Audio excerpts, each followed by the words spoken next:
Hey, how's it going, everybody? Welcome back to another video. It's your host, Rising Oblivion. Today, guys, we have even more news and information about Persona 3 Reload. As you know, the event Sunday was where we actually got the official trailers actually done for Persona 3 Reload, but alongside this, we got some more new screenshots and some more information from Atlus directly themselves on Twitter and their socials. So as we go through this video, I'll show you some new screenshots of the game. They look pretty crisp and pretty nice. They cleaned up a lot of this stuff, but we have some more details from Atlus, including what content is going to be inside this game. Unfortunately, there's some things that are not so good here. So let's just go ahead and jump into this. So yes, they had the event Sunday and shown some more content for us there. First things first, let's go ahead and just jump into what Atlus is saying that this game is supposed to be. So this is more or less just supposed to be Persona 3, but I think it is for us to interpret that this is going to have some of the FES features, which means there is not going to be a lot of the stuff from Portable. So FES is not part of this really, and Portable is not really part of this either. So Portable technically means no female main characters. So that is why she is not a part of this game. I don't think it will be a part of it. Some people are speculating maybe DLC or something like that in the future. I'm not too sure about that. It is seeming like they're trying to make this be a pretty big game. Again, it does come out early 2024, so maybe something will change. I'm not too sure. But there is not going to be a female main character in this game, unfortunately. And I hate to say that. I hate to be the person to bring you that news, but it came from Atlus themselves. Like I said, unless somewhere they do DLC or something, we just don't have this, and it kind of sucks. Like I said before, I really wish, this was a full Persona 3 experience with all the different versions and stuff, kind of like we had with the SMT3 HD, remake or remake, whatever the fuck. Kind of similar to what we had with that. That would have been really nice to have that with Nocturne. Like we do with P3, like we have with Nocturne is what I mean to say. It'd be nice for us to have had something like that, but that's not all. There's also some other things that are gone as well. Not all of the FES stuff is there, including the answer, of course. The answer is not going to be part of this, but it sounds like there, of course, is going to be content within FES that's going to be part of this, it sounds like.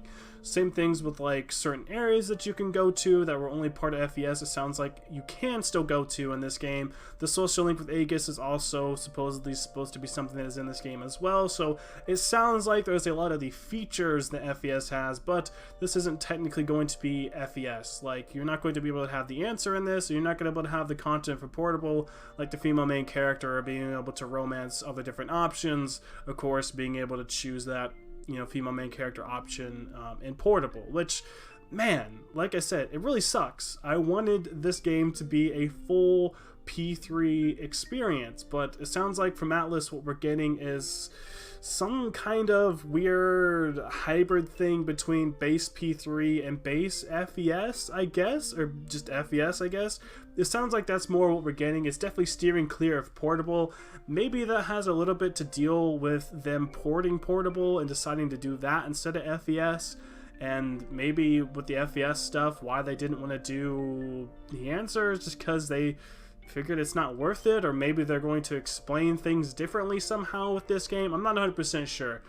I didn't play all of Portable. I haven't played all of FES either, so I don't know all the super big details. I know this game looks great, it looks fun, but from a lot of the hardcore P3 fans out there, it sounds like this is something that's not so great. And I can't really blame y'all for thinking that either. I mean, they are cutting core mechanics out of both of the games, so this is going to be a kind of weird hybrid of P3 and FES. Essentially, that seems to be kind of what we're getting here, except, obviously we have HD graphics and the same demons from like P5, right? They're bringing those over, Personas, whatever.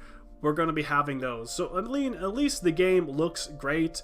I think if you're a P3 fan, I still think this is going to be something that's really fun and something we could definitely dig into. If you like Persona, it's definitely going to be a fun thing.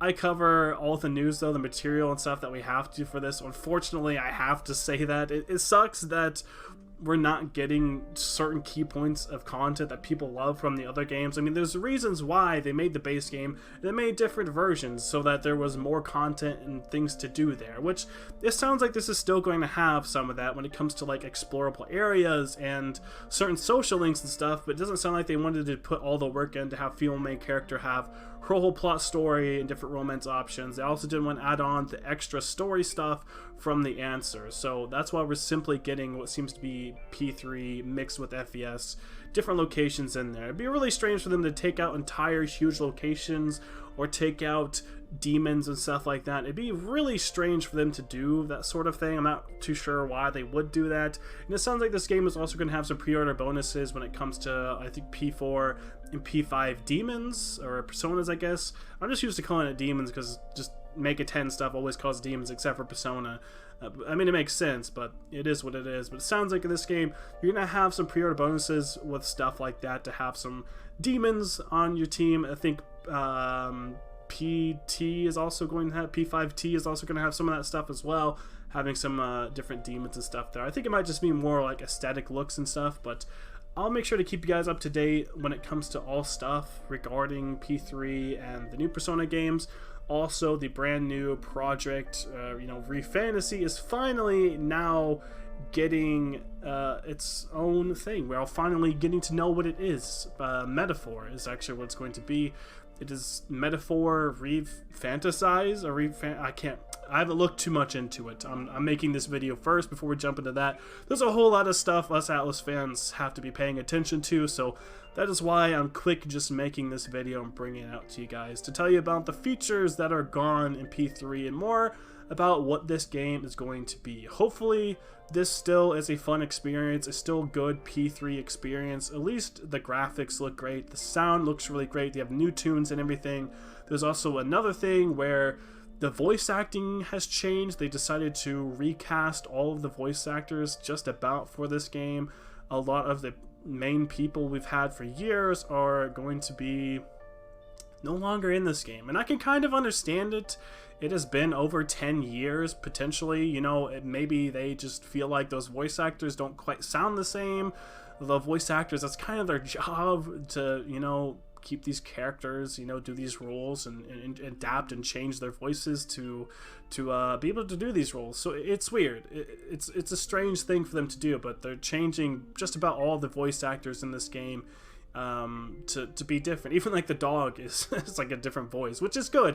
I mean, they're building this game from what seems to be from the ground up. It's not just a remaster, it's a remake, right? They're completely changing it. So maybe they thought every single aspect of this game should be updated and should be new, which I think is kind of the route that they were going for and deciding to do that. And Atlas does a lot of the time recycle a bunch of its voice actors, so it is nice to see that they're doing something a little bit different and they're changing up the voice cast here. It sounds like even in Japanese and in English, it doesn't matter. It sounds like the cast is changing regardless of what language you do it in. So again, I think they're building this from the ground up and just keeping kind of the best locations and maybe social links and stuff like that from FES, and not doing the answer and not having to redo the whole thing for the female main character. But I think it's it for this video, guys. Like I said, I'll keep you up to date on everything. Persona 5 Tactica, Persona 3 Reloaded, the brand new project they have, the new game coming out, the Atlas titles, Final Fantasy and everything JRPG related. I'll be sure to keep you up to date on that. But that's gonna be for this video. Like, comment, subscribe for more content. And as always, I'll see you in the next video. Thank you so much for watching.